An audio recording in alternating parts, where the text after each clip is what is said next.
کفارې رجوع خبره شروع ما تاسو ته ویلي کوم بنده چې قصدن عمدن روژه وکړي دې کې یو خبره یاد وساتئ یو نیم کې یو کس روژې وکړي او ته ټوله میاشت هم خوړلې هغې کې ته د شپې د نیت نیتي کړي به دا روژې داسې خوړلې داسې خوړلې بس هم معمول کې روژه خوړلې په ده باندې بیا کفاره نشته قضا ده او چې کوم کس د شپې نه د روژې نیت وکړه پرځي او بیا یې وخوړل بیا پې کفاره د شپېته یو شپېته روژې د 61 روژې او د 61 روژو لپاره بیا دې نشي نیستلی مجبوره شو د دې لپاره بیا تاسو ته پته ده فدیه چې کومه ده کفاره چې کومه ده د نورو فدیه پوره چې ته روژې دا نه نیسلی په یو ځای ورکولی شي خو دا چونکې دا د خدای پاک قانون مات کړی دی د دې سزا دومره سخته ده که د شپېتو روژو چې دي کفاره دا په یو ځای ورکړه نو د خدای په قانون کې دا منظوره نه ده دا صرف د یو کس وګڼي دا صرف د یو کس وګڼي دغه شپېتو خوراکه چې کوم دي یا د شپېتو خوراکو پیسې چې کوم دي په باندې 2 کیلو د یو روژې دا وایي دا مې روژې نه یادو خلک مې چې موږ فدیه ورکړو دا نه د کفارې د روژې خبره کوم چې به یو انسان باندې د کفارې روژه وي د کفارې چې قصدن عمدن روژه وکړي په دې بیا نشي د هغې دومره سخته سزا ده هغه ذهني ده ته زورونه ورکول دي که دغه خوراک یې د شپېتو ورځو راواوښتو یو کس پرې په یو ځای ورکړو نو د خدای په قانون کې به دا د یو ورځې حسابېږي د شپېتو ورځو به نیسي یا خو به یو مسکین نه که ورکوې نو هره ورځ به جدا جدا ورکوې نن به یو خوراک ورکوې سبا به بیا ورکوې بله زورونه ده ټول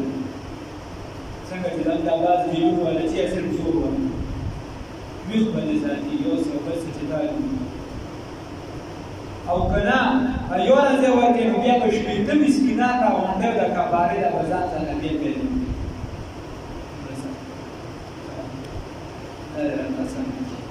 دې وجې کې احتیاط پکار دی هغه دې مسایل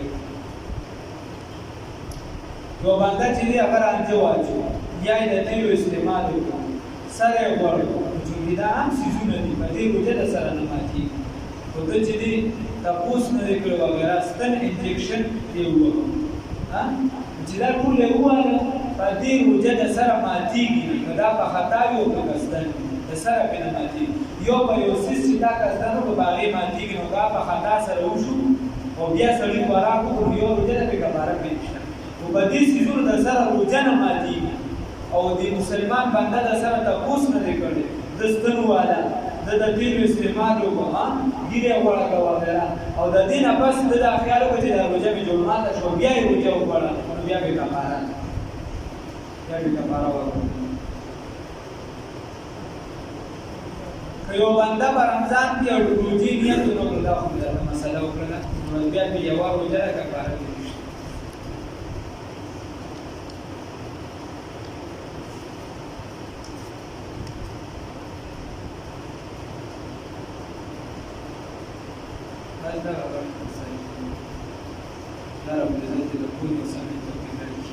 یو خبره ضروري ده هغه دا یاد وساتئ چې چونکې دا ډېرې ورځې دي په دې کې کارونه ډېر زیات دي د بنو دا کیسې دي یو څه کارونه ډېر زیات هر بنده په دې پوهېږي چې کار دا داسې څوک نشته چې کار نه لري چې د کار لپاره موږ د روژې اخري عشره ده او برکتي ده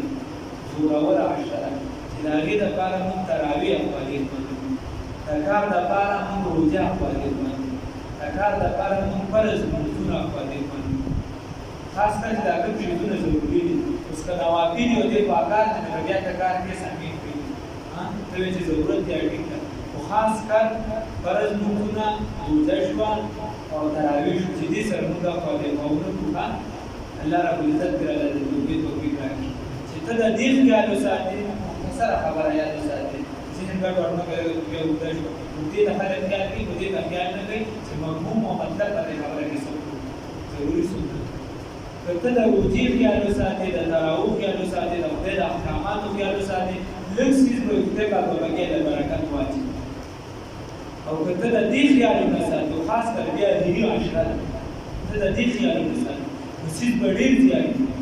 ډېر به ډېر بې برکتي به پکې پیدا شي څه پیدا ګرځي احتیاط پکار